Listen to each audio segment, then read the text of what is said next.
Merci de me passer la parole. Il y a des moments dans la vie où on se sent un peu seul.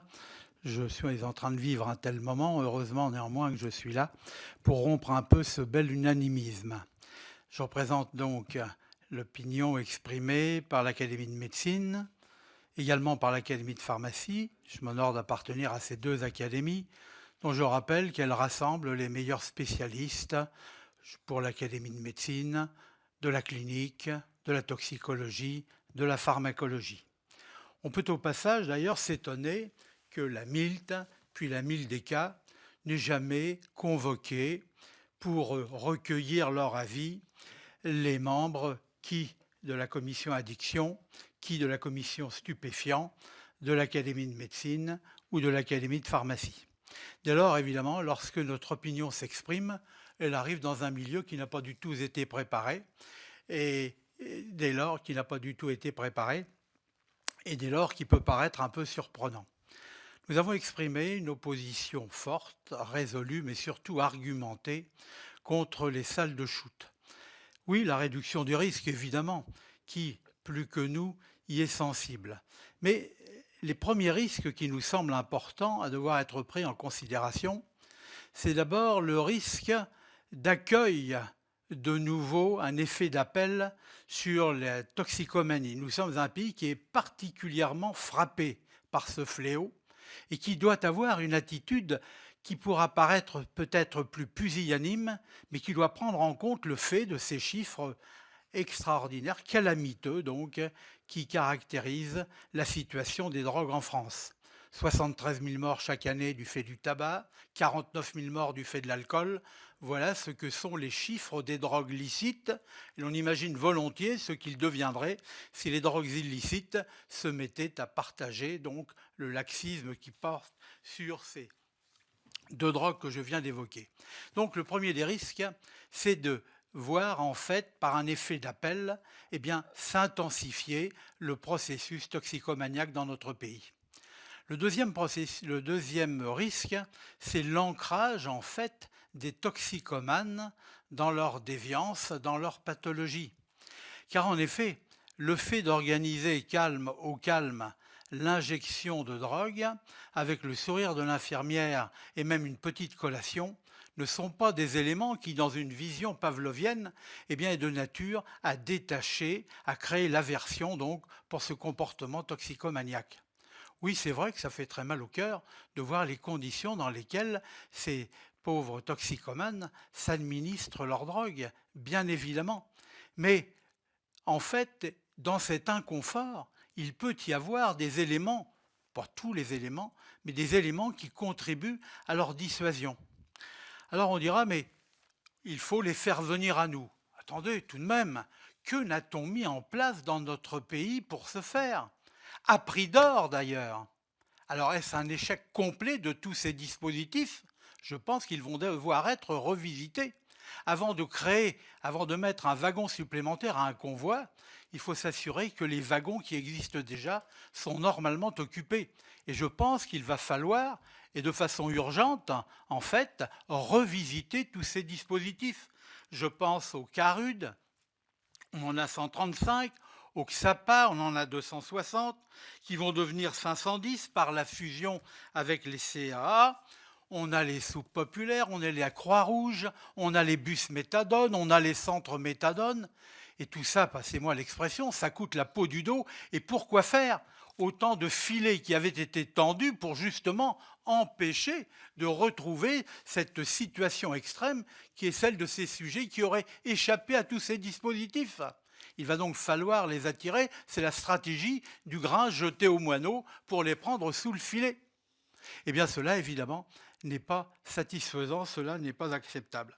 Alors on nous dit, mais ça va améliorer l'image du quartier. Ça nous a été redit. Je crois savoir qu'il y a eu un référendum d'effectuer dans un quartier où devrait être implantée cette salle et que c'est une opposition massive à celle-ci. Et elle est évidemment compréhensible. C'est comme lorsque on veut implanter une prison, on veut bien une prison neuve, mais surtout pas dans son quartier, n'est-ce pas? En effet, on va concentrer bien évidemment le deal, puisqu'il est dit que le toxicomane arrivera avec sa drogue, il l'acquérera donc alentour. On va voir s'accroître les allées-venues. Les allées passent encore, mais les retours sous l'empire de la drogue, on peut craindre à ce moment-là des troubles, des exactions, que sais-je. Donc, voilà la réponse aux arguments qui sont avancés. Alors maintenant, plus particulièrement, car c'est à ce titre-là surtout que je suis là, quels sont les éléments qui troublent l'Académie de médecine en particulier à cet égard? Eh bien, cela contrevient à la logique médicale.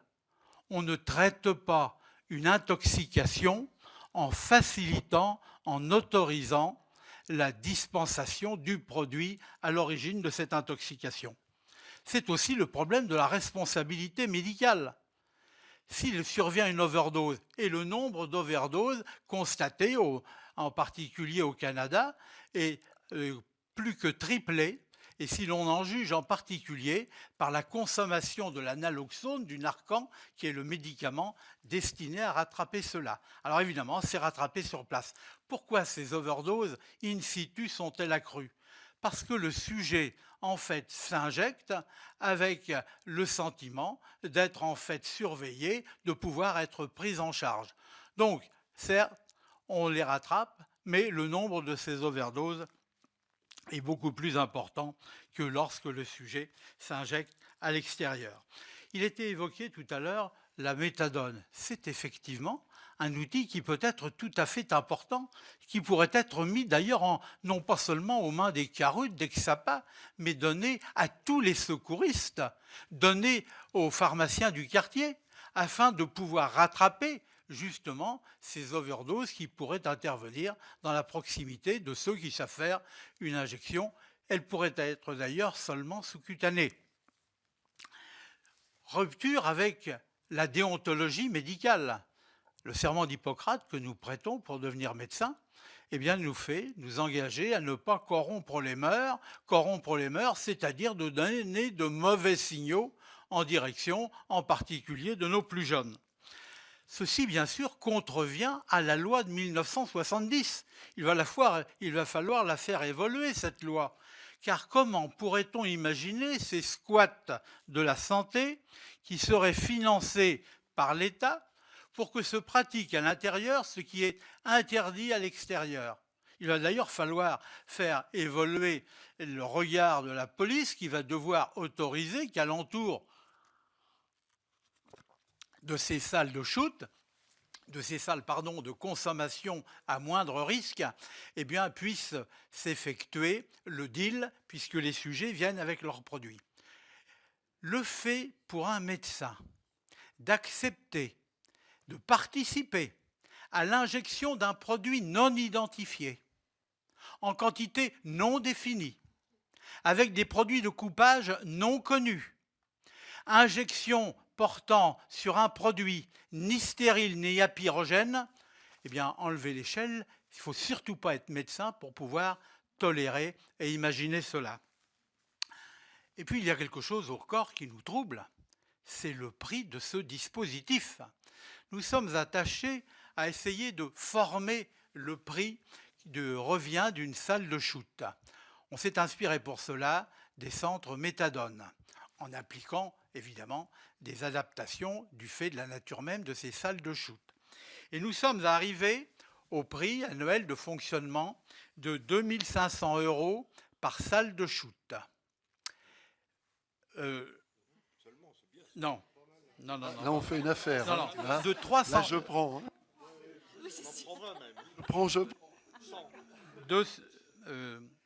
Enfin, nous arrivons, en imaginant qu'il en faille une par bassin démographique de 300 000 habitants, nous arrivons au chiffre de 275 millions d'euros. Or, nous déplorons... Pardon ? Vous dites 1,25 million par an, dit l'Académie. 1,25 million par an. Et donc multiplié par 300 salles de shoot, ce qui ferait 275 millions d'euros, si je ne m'abuse. Quand on aime, on ne compte pas. 275 millions d'euros. Quand on sait combien manquent les crédits pour effectuer une prévention, quand on sait d'ailleurs que celle-ci n'est pas faite. Et c'est là qu'on met, en matière de réduction des risques, que l'on met la charrue avant les bœufs. Le premier risque qui doit être en fait prévenu, c'est en fait le recrutement. Eh bien, que fait-on dans les écoles? Que fait-on dans les lycées? Que fait-on dans les collèges? Que fait-on dans les universités? Que fait-on auprès du public pour les informer en fait sur les dangers des drogues? En fait, il y a un pays qui fait cela, c'est la Suède. La Suède, il y a un pays qui fait cela, disais-je, c'est la Suède. La Suède consacre 40 heures, j'ai bien dit 40 heures d'enseignement de la maternelle, j'ai bien dit de la maternelle jusqu'à l'université pour prévenir contre les risques des toxicomanies. Eh bien aujourd'hui, ce pays peut s'enorgueillir de compter, non pas en nombre, on ne compare pas des populations aussi disparates, mais en proportion, 10 fois moins de toxicomanes. Non pas que la France, ce ne serait pas réellement un exploit, que la moyenne européenne. Where there is a wind, there is a way. Où il y a une volonté, il y a un chemin. Mais où il y a indifférence, négligence et pire, complaisance, nous arrivons aux chiffres épouvantables que j'ai évoqués tout à l'heure s'agissant de la mortalité des drogues licites, mais je continuerai en parlant du 1,6 million usagers réguliers de cannabis, des 250 000 héroïnomanes. Donc, vous voyez que dans ce contexte, eh bien, ce qu'il importe d'abord, c'est de faire de la prévention.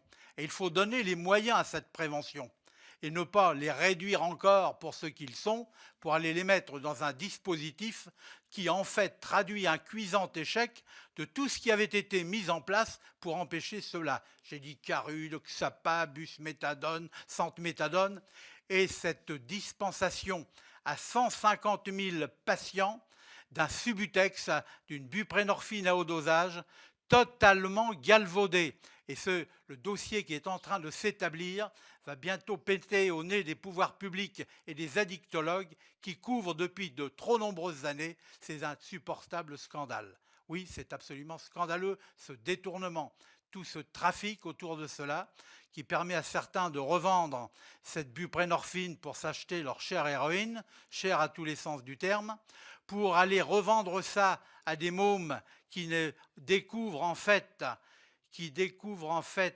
les opioïdes que par ce produit et se font recruter aux frais de la sécurité sociale par cette drogue. Nous vivons là quelque chose d'absolument épouvantable. Alors les choses importantes, elles se situent là, dans la prévention, dans l'arrêt du détournement des opiacés et des opioïdes. Voilà ce qui est l'essentiel de notre message. Merci, merci professeur. Si je puis me permettre, vous venez représenter ici l'Académie des médecins et des pharmaciens comme éminents scientifiques reconnus, émérites professionnels de santé. La terminologie salle de shoot n'est pas la terminologie salle de shoot, et la terminologie qui est employée par les opposants plutôt politiques que les opposants scientifiques au dispositif qui est expérimenté, puisque le terme de salle de shoot porte en lui la violence, la notion de violence, d'interdit, de vice, alors que la salle de consommation, de réduction des risques renvoie à des notions sanitaires et médicales qu'on aurait pu espérer trouver dans la bouche des représentants de l'Académie. J'ai repris ce mot parce qu'il est communément utilisé. J'ai aussitôt donné sa traduction politiquement correcte, répété 4 fois. Bien évidemment. En plus, vous ne l'avez pas répété dans 4 le fois mot salle de shoot, étymologiquement, salle dans laquelle on pratique des injections intraveineuses de drogue. Vous avez fait allusion au serment d'Hippocrate. Excusez-moi, je l'ai prêté. Je ne suis pas là avec une blouse, mais comme député. J'ai prêté moi-même le serment d'Hippocrate. Je ne suis pas là avec une blouse, mais comme député. Il me semble, mais je peux me tromper, que le serment d'Hippocrate commence par, premièrement, ne pas nuire et ne pas passer à côté d'une stratégie qui peut sauver des vies. Nous sommes en train de parler ici de sauver des vies. J'ai posé la question, combien d'overdoses mortelles ont été enregistrées dans les salles de consommation à moindre risque?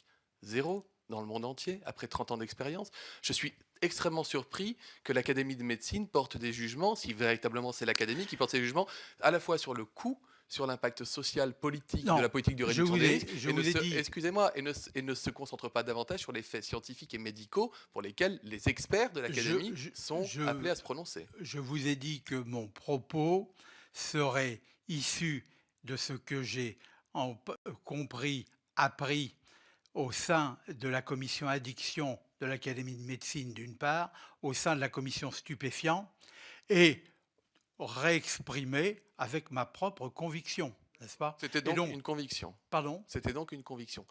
On va peut-être Qu'est-ce qui était une conviction? on va Non, mais les conclusions que je vous propose sont celles de ces deux académies, n'est-ce pas? Mais je vous ai dit, elles sont redites, revues D'accord. par celui Très bien. qui les exprime, et la parole n'est pas serve, qui exprime son opinion avec les termes qui sont les siens, n'est-ce pas? En tout cas, merci beaucoup pour votre contribution.